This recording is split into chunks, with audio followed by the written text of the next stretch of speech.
The Last Showgirl is a drama directed by Gia Coppola and written by Kate Gersten.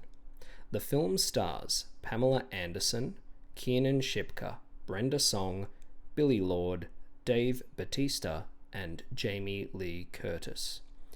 When the glittering Las Vegas show she has headlined for decades announces it will soon close, a glamorous showgirl must reconcile with the decisions she's made and the community she has built as she plans her next act. The screenplay was adapted by Gersten from her own play, Body of Work, which she based on her own visits to the Jubilee show shortly before its closure in 2016. This review will be spoiler-free. Pamela Anderson earned a SAG nomination for this film, and it was well deserved. I really think that she has been underrated for many, many years in the industry. She gives a great performance as Shelly, a 57-year-old showgirl who has performed for 3 decades in Le Razzle Dazzle, a classic French-style revue at a casino resort on the Las Vegas Strip. One of the main conflicts of the film is between her and her daughter Hannah, played by Billy Lord. Lord was fantastic in Booksmart and Star Wars: The Last Jedi, and so I was glad to see her here. Hannah believes that her mother neglected her as a child in favor of the performing at the Razzle Dazzle. However, Shelly believes that she tried her best and that she had to work a lot in order to support Hannah. You can see that Shelly truly loves Hannah, but she is mentally ill and therefore is apathetic towards Hannah's perspective.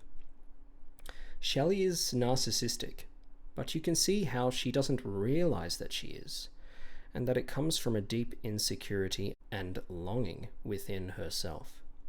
Anderson portrays these feelings with the appropriate whiplash. She can be jovial and whimsical in one scene and then obnoxious and angry in the next. She never seems to think about how she's going to come off. She just reacts to things and doesn't really feel concerned about what people think of her. But in some roundabout way, I guess she does. The filmmakers smartly choose to not show the actual Razzle Dazzle show for the majority of the film, so we are left to wonder if it is the iconic spectacle that Shelly seems to portray it as, in conversation and her own reflection. Is her dedication to the show worth it? And how much of it is in her imagination? Jamie Lee Curtis earned a SAG nomination for her turn as Annette, Shelly's waitress best friend and former showgirl, and whilst not appearing to be as wild as Shelly, she understands her.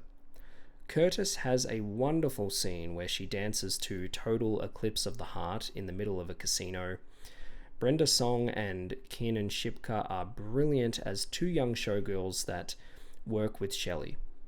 They are very funny, but also emotionally dynamic, and you feel for them as characters.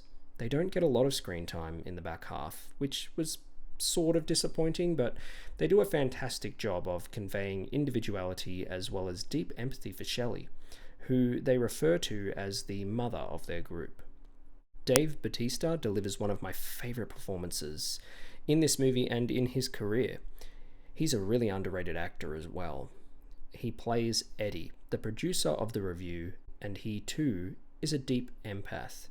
He cares for Shelly unlike anyone else because he has known her for a long time. He clearly enjoys running the show backstage and values fostering a genuine community there, trying his best to take care of the girls that perform in the show. The film has a number of beautiful scenes like the Total Eclipse of the Heart dance scene. Scenes where there is no dialogue, just characters smoking or walking around outside. The Las Vegas backdrop is gorgeous, but is seldom shown with great scale. We are kept at ground level.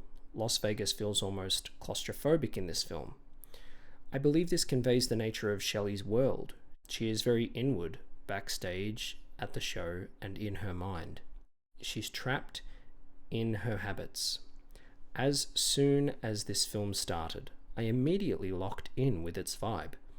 It was a treat to see the softness of the natural dusk lighting through the pretty film stock that is used. The colours have a bubblegum vibrancy that felt very reminiscent of the 1970s and 1980s. The first act is actually where I found the most enjoyment, because the film felt light. It was almost deceiving in its light tone. We do not yet know of the struggles that Shelly and her daughter have, so when a party is held at Shelly's house with Annette, Eddie, Marianne, and Jody, you soak in the sense of community. You see it from face value. The dialogue in these scenes was extremely amusing. I laughed multiple times. In Act 2 and 3, though, it isn't funny like the first act, and it really isn't as fun.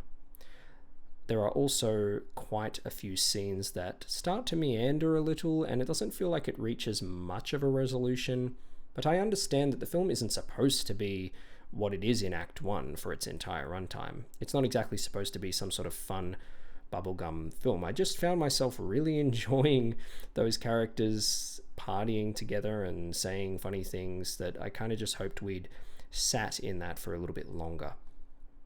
Speaking of the runtime, I'm never going to complain about an 89-minute movie.